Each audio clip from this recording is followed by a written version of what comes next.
Welcome to Kenton Teaches. Enjoy the video. You begin by confirming the stock's F&O eligibility, and then apply quick filters to avoid illiquid traps.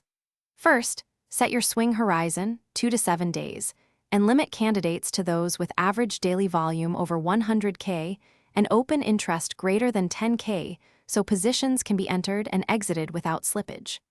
Once done, remove names with frequent 10% gaps or corporate action risk. Make sure to log symbols and basic stats into a watch list for the next step. Now you check technicals and volatility to time entries. Plot 20 and 50 EMAs and ATR. 14. You want clear trend alignment or a reliable range. Measure volatility, implied or historical, aiming for roughly 15% to 60% so option premiums and F&O moves are tradable.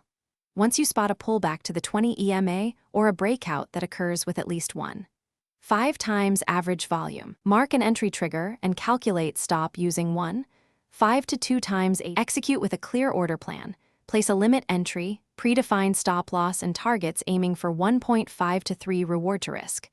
You size positions so you risk between 0, 5 and 5% of capital per trade, accounting for leverage in F&O. Once the trade runs, move stops to break even and scale exits. If price becomes choppy or market breadth collapses, step back, reduce position size, or avoid new entries until structure returns. A single troubleshooting rule: when signals conflict, prioritize liquidity and price structure.